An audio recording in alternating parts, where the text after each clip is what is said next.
Listen,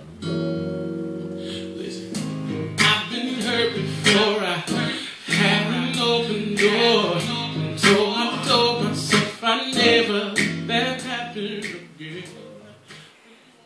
Hello, my name is Raquel, and this is Pages of Life. For the next couple of weeks, I'm going to be doing a series on teenagers and some of the issues that they are facing, some of the things that we as parents really need to be concerned with. Today I want to start out with talking about the signs of teenage dating abuse. There is a record, an alarming number of teenage girls that are being abused by their teenage boyfriends. And a lot of times as parents, we don't really recognize the signs. We don't notice it because they're not obviously, socking them in the eyes, so they're not walking around with a big old bruise on their face. But they are being abused. And so today I want to start an open dialogue with my viewers and with you as parents let's talk about this, and let's dialogue about the different signs that we're seeing as parents and what we're going to do about this. Because the bottom line is, if our young men are abusing our young women, our teenagers, that abuse is starting somewhere. And it is a known fact that an abuser has been abused in their life. So we don't want to just protect our young girls from being abused, but we also want to take a look at why are our young men abusing our teenagers. Okay?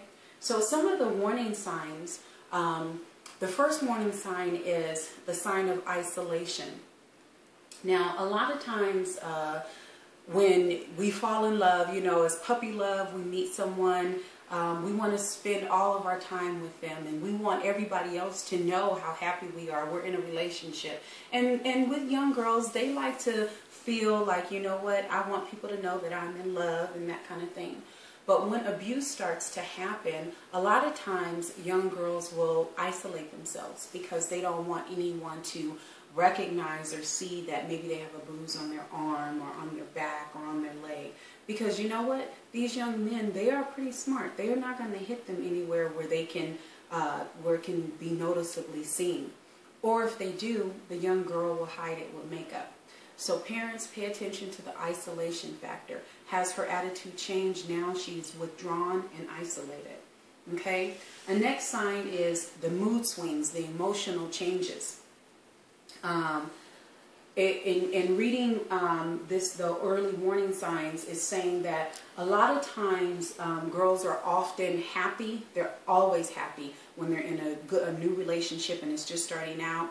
They're always happy.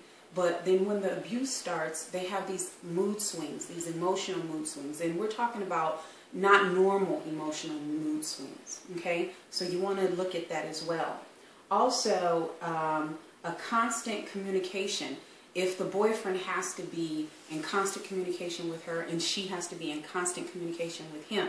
I mean, it's different from, you always wanting to talk, but does she find herself always having to check in with him and telling her where she is, who she's with, what she's doing?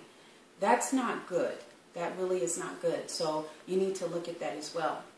Also, if there's a jealousy issue, if you can physically see that this young man has been really, his tendencies are just over the top with jealousy, and they're always arguing about what she's doing or who she's talking to or the time factor. He wants to spend all her time with her.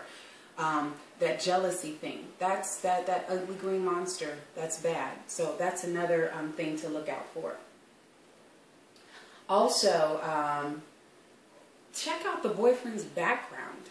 What kind of background does he have? I mean, I'm not saying go and run a credit check and doing a police report, I mean, if I had access to do that, I probably would myself. But I'm just saying that find out some history about the young man. Find out about his family.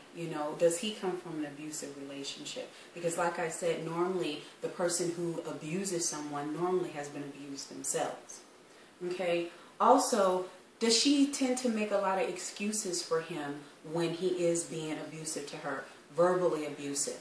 it normally starts there, the verbal abuse, and he'll call her names or talk to her really bad, make her feel bad, call her stupid or call her out of her name. And this sometimes is done around friends, not too much around the parents, but around friends. So friends also, you pay attention to this as well. Will she start to make excuses for him? You know, oh, he didn't mean it. Oh, he's going through a tough time right now. Whatever the case may be, she'll make excuses for him. Now, as parents, we love our children. Whether you have the boy or you have the girl, we love our children and we want the best for them. We want to teach our children right from wrong. It is not okay to hit someone. It is not okay to verbally bash or verbally abuse another person, whether you are a male or a female. It is not okay. I have always taken a stance when it comes to physical abuse. If you don't want to be hit, don't hit. But you know what? There are a lot of people out there that's being hit and they're not doing anything to be hit.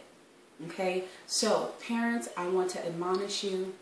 Take an active role in your children's lives. Talk to them. Communication is such a big factor. It's very important. And you can't hear what your children have to say if you're not listening and if you're not asking the right questions. Okay? So, my name is Raquel. This has been Pages of Life. And I leave you with this. What are you writing on the pages of other people's lives? And what are you allowing them to write on your pages? Be blessed. Hit me up. Talk to me. Yeah, now I seek your face. Don't you turn me away.